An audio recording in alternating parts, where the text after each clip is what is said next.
నమస్తే. ఇన్నాళ్ళు నన్ను సపోర్ట్ చేస్తూ, ఎంకరేజ్ చేస్తూ మీ ప్రేమని నాకు అందిస్తున్న ప్రతి ఒక్కరికి కృతజ్ఞతలు. అలాగే ఈ వీడియో కూడా ఖచ్చితంగా మీకు ఉపయోగపడుతుంది. లైక్, షేర్ అండ్ సబ్స్క్రైబ్ చేసి మీ సపోర్ట్‌ని నాకు అందించండి. అలాగే ఈ వీడియో పట్ల మీకున్న అభిప్రాయాన్ని కామెంట్ సెక్షన్‌లో కామెంట్ చేసి తెలియజేయండి. ఇప్పుడు వీడియోని చూద్దాం. నమస్తే, వెల్కమ్ టు అవర్ ఛానల్. నేను పద్మిని. ప్రస్తుతంతో పాటు ప్రముఖ ఆధ్యాత్మికవేత్త, ప్రముఖ న్యూమరాలజిస్ట్, లక్ష్మీ నరసింహస్వామి ఉపాసకురాలు శ్రీమతి స్రవంతి గారు ఉన్నారు. మాట్లాడతాం. నమస్తే అక్క. నమస్తే పద్మిని. అక్క, బోర్డు మీద ఏం రాశారు? Energy circle. Okay. About what? చాలా పెద్ద సమస్య ఈ రోజుల్లో. ఎవరు అంత పెద్దగా ఉన్నా కూడా పట్టించుకోలేని సమస్య. పీరియడ్స్ లేట్ గా రావడం, పిసిఓడి ప్రాబ్లం వల్ల కావచ్చు, స్ట్రెస్ వల్ల కావచ్చు, లేదు అంటే ఇతర కారణాలు ఏవైనా ఉండొచ్చు. పీరియడ్స్ అనేవి సరిగా ఉండట్లేదు. ఇదివరకు మా చిన్నప్పుడు మెనోపాజ్ అంటే కూడా ఏంటో తెలియకుండా పెరిగాం, నిజంగా చెప్పాలి అని అంటే. ఎప్పుడన్నా మా అమ్మకి చాలా చిరాగ్గా, కోపంగా ఉండేది ఆ టైంలో. అరే, అమ్మకి కోపంగా ఉంది, మనం జాగ్రత్తగా ఉండాలి అని అనుకునే వాళ్ళం. కానీ అది ఎందుకు అనేది కూడా ఒకసారి మా అమ్మ డాక్టర్ దగ్గరికి వెళ్తే అది మెనోపాజ్ అంటే అదేంటి అనే క్వశ్చన్ మార్క్ రావడం, ఇది ఇలా ఉంటుంది అని చెప్పడం. అప్పుడే మా అమ్మ వాళ్ళకి కూడా అది కొత్త అనమాట వినడం. అంటే వాళ్ళ పేరెంట్స్ దగ్గర వినలేదు ఎప్పుడు కూడా. సో అలా మెనోపాజ్ వాళ్ళకే ఇబ్బంది అని ఉండేది. ఇప్పుడు అలా కాదు. కాలేజ్లో ఇంటర్మీడియట్ చదువుతున్న పిల్లలకి సైతము పిసిఓడి ఉండడము, ఒకసారి డేట్ రాగానే కంటిన్యూగా 20 days వరకు బ్లీడింగ్ ఆగకపోవడం, ఇలాంటివన్నీ కూడా నాకు దాని దగ్గరికి వస్తున్న సమస్యలు. అయితే ఒక జర్నల్లో నేను చదివింది ఏంటి అంటే, వ్యాక్సినేషన్స్ వల్ల కూడా, అంటే ఇప్పుడు మనం కోవిడ్ వ్యాక్సినేషన్ అవన్నీ వేసుకున్నాం కదా, దానివల్ల పర్యవసనాలు కూడా ఇట్లా పీరియడ్స్ సరిగ్గా రాకపోవడం, ఇర్రెగ్యులర్ అయ్యాయి అని చెప్పి నేను చాలా చదివాను దాని గురించి. సరే, ఇతర కారణాలు ఏమున్నా కూడా మనకి కాస్మిక్ ఎనర్జీ అనేది గనక మనం కరెక్ట్ గా తీసుకుంటే గనక, హెల్ప్ తీసుకుంటే, మెడికేషన్ తీసుకోవద్దని నేను చెప్పట్లేదు, కాస్మిక్ ఎనర్జీ నుంచి మనం హెల్ప్ తీసుకుంటే గనక మనకి తప్పకుండా ఆ హెల్ప్ అనుగ్రహంగా మారుతుంది, మనకున్న ప్రాబ్లమ్స్ క్లియర్ చేస్తుంది అని మనం చెప్పుకోవచ్చు అన్నమాట. ఎట్లా తీసుకోవాలి మరి హెల్ప్? ఇలా మీరు ఎనర్జీ సర్కిల్ ఒకటి వేసుకోండి. మీకు అట్లా సిస్టమ్ లో గనక వేయగలిగితే, మీకు మనం ఇప్పుడు అంతా టూల్స్ వాడుతూనే ఉంటారు పిల్లలు చక్కగా, అందరికి కంప్యూటర్స్ ఎలా వాడాలి, పవర్ పాయింట్ ఎలా వాడాలి అనేది తెలుసు.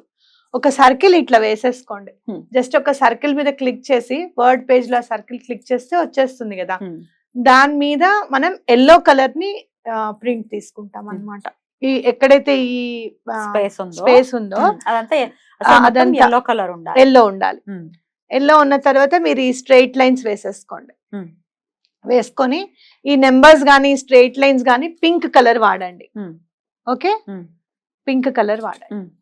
సో ఈ నెంబర్స్ ఏంటి, మనకి పీరియడ్స్ మనకి టైం కి రావాలి అని చెప్పి. అంటే మన మామూలుగా క్లాక్ లో 12 digits ఉంటాయి కదా, అట్లానే మనం 12 digits వేసుకుందాం. 12 ఏంటి మరి ఇక్కడ ఉంది? అంటే క్లాక్ లో ఉన్న డిజిట్స్ వేరు, ఎనర్జీ సర్కిల్ లో మనం ఈ రకంగా వేసుకోవాలన్నమాట. ఇక్కడ చూస్తే నువ్వు యాంటీ క్లాక్ వైజ్ కూడా వేసుకుంటున్నాం. జనరల్ గా మనం ఏమైనా ఇంటెన్షన్ అనుకుంటాం, అది క్లాక్ వైజ్ గా వెళ్ళిపోతూ ఉంటుంది. పీరియడ్స్ రావాలి, మా అమ్మాయికి డేట్ వస్తే బాగుండు అనేది మనం సహజ సిద్ధంగా టైం ప్రకారంగా అనుకుంటున్నదే. అంటే ఈ సర్కిల్ లో ఎట్లయితే మనం ఇంటెన్షన్స్ పాస్ చేసుకుంటున్నామో, ఈ యాంటీ క్లాక్ వైజ్ కూడా మనకి హెల్ప్ ఉండాలి. ఆ హెల్ప్ అనేది ఈ నెంబర్స్ తో వస్తుంది అనమాట. మనం వెనక్కి వెళ్ళి అనుకోలేం కదా. ఇక్కడ మనం ఎనర్జీ ఎట్లా యూజ్ చేస్తున్నాం అంటే, రౌండ్ అబౌట్ ఈ రౌండ్ ఎలా అయినా సరే మనకి మంచి జరిగి వాళ్ళకి పీరియడ్స్ రావాలి అని చెప్పి కోరుకుంటున్నాం అనమాట.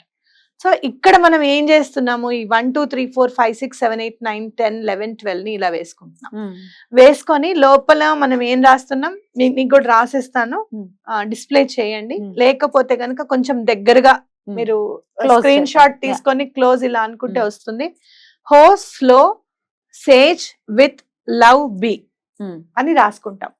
ఇక్కడ కూడా కొంచెం పెద్ద సర్కిల్ వేసుకోండి. నేను ఇక్కడ స్పేస్ లేక కింద రాశాను. ఇక్కడ మళ్ళీ balance, learn, dipole, restore, be, flow. ఎక్కడ రాయాలి? ఇక్కడ దీని కిందే ఈ 26 hertz కింద ఇది రాయాలన్నమాట. అంటే మనం ఇంత పెద్ద సర్కిల్ వేసుకున్నాం అనుకోండి, ఇమాజిన్ చేసుకోండి. పెద్ద సర్కిల్లో ఇది వస్తుంది. అదే రాయడానికి సిస్టమ్ లో ఎందుకు చెప్తున్నాను అని అంటే ఈజీగా మీరు వేసుకోవచ్చు. లేదు మీకు అట్లా సిస్టమ్ సిస్టమ్ లో లేదు అదే సిస్టమ్ ప్రశ్న. లేదు అని అంటే A4 సైజ్ పేపర్ మీద ఒక ప్లేట్ పెట్టుకోండి చక్కగా, సర్కిల్ ఎక్కడ వంకర కాకుండా. A4 size paper, yellow colour paper కావాలి. ఎల్లో తీసుకోండి. అయితే లేదు chart అంటే కనుక తెచ్చుకోవచ్చా చార్ట్ అక్క? తెచ్చుకోవచ్చు. మంచి idea, very good. Padmini is intelligent. Thank you సాంగత్యం. ఐడియా రావడం గొప్ప.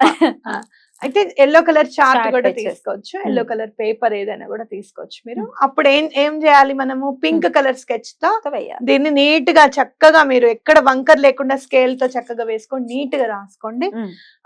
ఈ రెండు రాసుకోవాలి. ఈ రెండు రాసేసుకున్న తర్వాత ఆ చార్ట్ మీద మీరు వాటర్ బాటిల్ గానీ గ్లాస్ ఉండాలి. గ్లాస్ వాటర్ బాటిల్ ఉండాలి, గాజు గ్లాసే ఉండాలి. మీరు నన్ను ప్లాస్టిక్ ఉందండి మా ఇంట్లో, గాజు గ్లాస్ కి ప్లాస్టిక్ మూత ఉందండి, ఇవన్నీ అడగద్దు. ఓకే, గాజు గ్లాస్ కి ప్లాస్టిక్ మూత ఉన్నా పర్వాలేదు, కానీ గాజు గ్లాసే ఉండాలి. జార్ తీసుకోండి చక్కగా, ఎందుకంటే వాటర్ ఎనర్జైజ్ అవ్వడం అనేది, ఎక్కువ వాటర్ ఎనర్జైజ్ చేసుకోవాలి. మనం ఇక్కడ ఎలిమెంట్ వాటర్ ని తీసుకుంటున్నాం, ఎందుకంటే మనము అన్ని ఎలిమెంట్స్ లోకి వెళ్ళా గాలిని మనం తీసుకొని వదిలేస్తూ ఉంటాం కదా, అలానే వాటర్ ని ఎక్కువగా మనం ఇష్టపడి తాగుతాం. చల్ల నీళ్ళు తాగామనుకో ఇప్పుడు ఎంత ప్రశాంతంగా ఉంటుంది మనకి, అనే కదా. సో అట్లా మనం వాటర్ ని ఫీల్ అవుతూ తాగాలన్నమాట. ఎవరైతే పీరియడ్స్ కోసం వెయిట్ చేస్తున్నారో వాళ్ళు అది ఎలా ఎనర్జైజ్ చేసుకోవాలంటే, ఈ చార్ట్ మీద ఆ గాజు గ్లాస్ ని పెట్టేస్తే అది తప్పకుండా ఎనర్జైజ్ అవుతుంది. అయితే కొంచెం వాటర్ టేస్ట్ కూడా మారుతుంది. అవునా, ఎలా? ఎందుకంటే ఇక్కడ మనం 26 హెర్ట్జ్ ఫ్రీక్వెన్సీ తీసుకుంటున్నాం. ఎలాంటి టేస్ట్, ఏం మారుతుంది? కొంచెం చప్పగా అవుతాయి వాటర్. ఓకే, డిఫరెన్స్ తెలుస్తుంది మీకు తప్పకుండా. అన్లెస్ అండ్ అంటిల్ మీరు ఈ మధ్య చాలా పొరపాటు చేసేది ఏంటి అని అంటే, వాటర్ ప్యూరిఫైర్స్ పెట్టుకొని దాంట్లో వాటర్ స్వీట్ గా ఉండడానికి స్వీట్నెస్ వాడుతున్నారు, కెమికల్స్ వాడుతున్నారు. అది ఎటువంటి పరిస్థితుల్లోనూ వాడకండి. చప్పగానే ఉండాలి. జస్ట్ అది ఎట్లయితే క్లెన్స్ చేస్తుందో అలానే క్లెన్స్ చేసేసుకోండి. ఆర్ఓ ప్రాసెస్ ఎట్లయితే క్లెన్స్ చేస్తుందో అలానే చేసుకోండి. ఏమండి ఇది కొంచెం ఇవి వాడితే మీకు కాస్త వాటర్ టీగా ఉంటుందండి అని ఇచ్చేవి ఏవి కూడా కెమికల్స్ వాడకండి. అర్థమైందా? అలా ఆ వాటర్ లో టేస్ట్ మారితే మీరు అయ్యో వాటర్ ఏమైనా పాడైందా, ఇదేంటి ఇలా ఉన్నాయని అనుకోకండి. ఆ ఫ్రీక్వెన్సీని వాటర్ తీసుకుంది కాబట్టి వాటర్ మారింది అనమాట, ఎనర్జీ మారింది వాటర్ ది, కాబట్టి మీకు టేస్ట్ డిఫరెంట్ గా అనిపిస్తుంది. భయపడద్దు. ఆ వాటర్ ని చక్కగా రోజంతా తాగడం అన్నమాట. సో ఆ చార్ట్ కింద ఉంటుంది, దానిపైన ఈ గ్లాస్ జార్ ఉంటుంది, ఆ వాటర్ ని తాగుతూ ఉండాలి డే అంతా కూడా. డే అంతా ఎటువంటి పరిస్థితుల్లోనూ మీకు 3 months లోపల పీసీఓడి ప్రాబ్లం మీరు వాడుతున్న మందులు వాడండి. దాంతో పాటుగా మంచినీళ్ళు కూడా మీరు ఎక్కువగా తాగుతారు. జార్ వాటర్ అనే వరకల్లా ఇప్పుడంటే మనం తాగుతాం పద్మిని, ఎండాకాలము 3 liters వాటర్ తాగుతాం.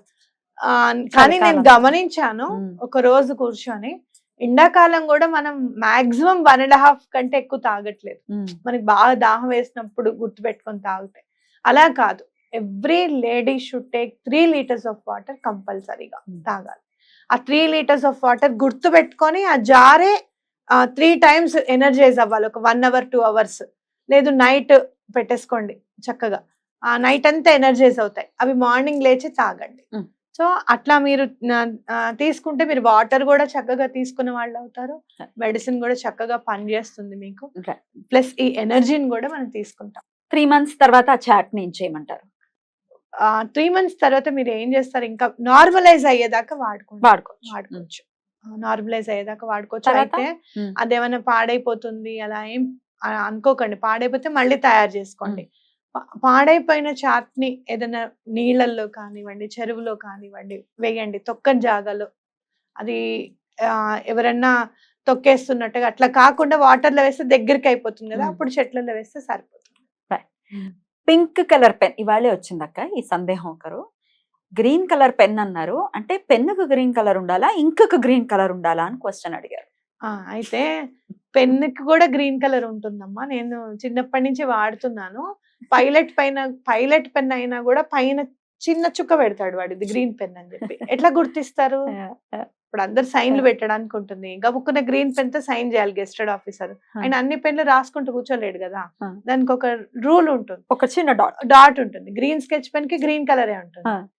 అవును. లైట్ గ్రీన్ కి లైట్ గ్రీన్ షేడ్ ఉంటుంది, గ్రీన్ కలర్ కి గ్రీన్ షేడ్ ఉంటుంది. అసలు ఈ కాబట్టి క్వశ్చన్ చూసుకోండి.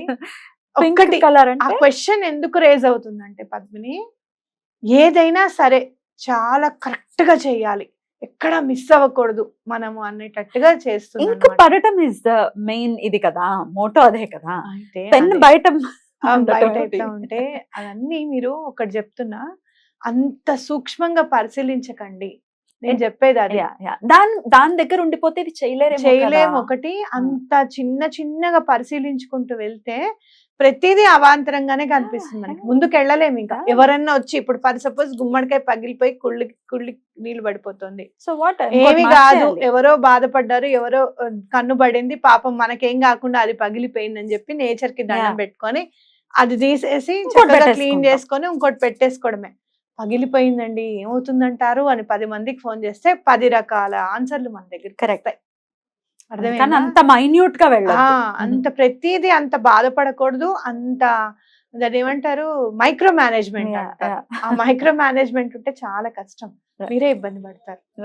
ఎనీవేస్, పీసీఓడికి సంబంధించి ఈ సమస్యని అధిగమించడం కోసం ఎలా దీన్ని యూనివర్స్ హెల్ప్ ఎలా తీసుకోవచ్చు అనే విషయంలో చాలా బ్యూటిఫుల్ గా ఎక్స్ప్లెయిన్ చేశారు. డెఫినెట్ గా ఈ ఎనర్జీ సర్కిల్ బోల్డ్ అంత ఎనర్జీని ఇచ్చి, పాజిటివ్ ఎనర్జీ ఇచ్చి పీసీఓడి సమస్య ఆడపిల్లలకి తగ్గిపోవాలని మనస్ఫూర్తిగా కోరుకుంటూ thank you so very much అక్క. నమస్తే. నమస్తే.